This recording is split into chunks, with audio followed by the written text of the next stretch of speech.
Welcome to 22 George Street. I'm your host, George. In today's episode, we'll talk about a thought-provoking and hypothetical topic: what if Chinese Buddhism underwent a reformation akin to Martin Luther's? While our discussion focuses on Chinese Buddhism, the principles we explore are relevant to other Buddhist traditions as well. At present, China faces economic stagnation and social challenges, yet we often hear Buddhist leaders echo political rhetoric about national resurgence and the East rising over the West, aligning themselves with government ideologies. Buddhism, which should transcend worldly matters and offer spiritual guidance to society, has historically hesitated to challenge authority.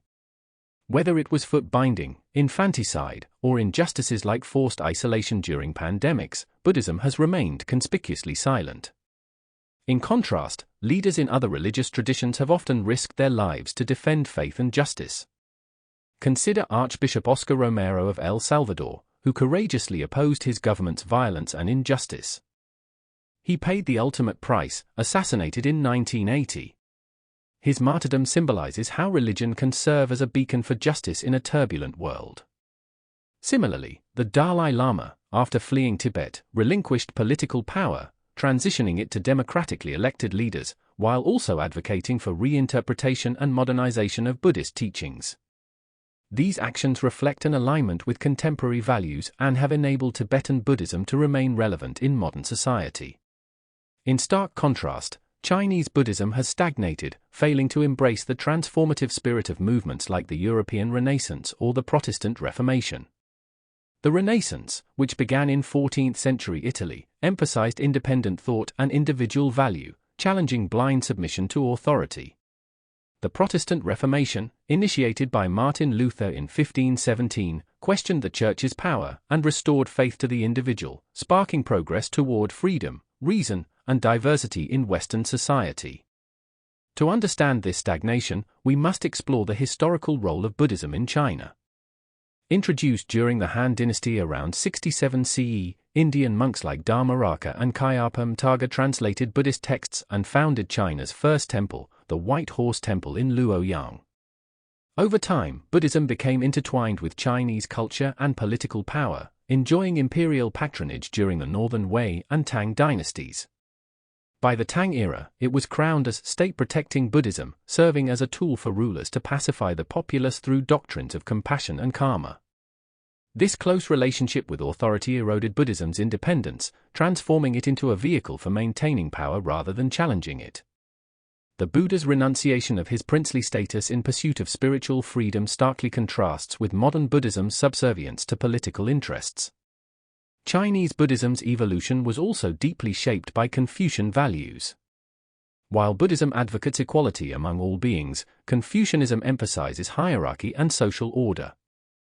To adapt to Chinese cultural sensibilities, Buddhism integrated Confucian hierarchical structures, transforming its egalitarian essence into practices that reinforce social stratification. Rituals, once meant to symbolize liberation, became imitations of imperial ceremonies, embedding obedience and submission rather than promoting the Buddha's teachings of impermanence, no self, and equality. Perhaps the most tragic aspect of Chinese Buddhism today is its failure to foster independent thought. The Buddha attained enlightenment under the Bodhi tree through self-reflection and intellectual rigor. Yet modern Buddhist practice emphasizes rote memorization of scriptures like the Heart Sutra or the Diamond Sutra, often without genuine understanding. The scriptures remain in classical Chinese or Sanskrit, alienating many followers who lack the tools to engage critically with the teachings. This reliance on clergy for interpretation stifles personal exploration and reinforces dependence on religious authority. The situation bears striking resemblance to the Catholic Church before the Reformation. At that time, the Church conducted rituals in Latin, a language inaccessible to the majority, and sold indulgences as a means to absolve sins. Similarly, Chinese Buddhism has devolved into repetitive rituals and reliance on intermediaries, sidelining the Buddha's original call for individual awakening. Let's imagine a world where Chinese Buddhism embraces the Renaissance spirit and undertakes a Martin Luther-like reformation. This new Buddhism would embody humanism, reason, and individual value, transforming faith into a path for personal enlightenment rather than a tool for control. First, breaking down hierarchies. New Buddhism would challenge institutional authority by emphasizing that everyone has the potential to attain enlightenment. By dismantling the rigid hierarchy between clergy and laypeople, it would democratize spiritual practice, empowering individuals to engage directly with the teachings. Rituals would be simplified, shedding medieval remnants of imperial court ceremonies.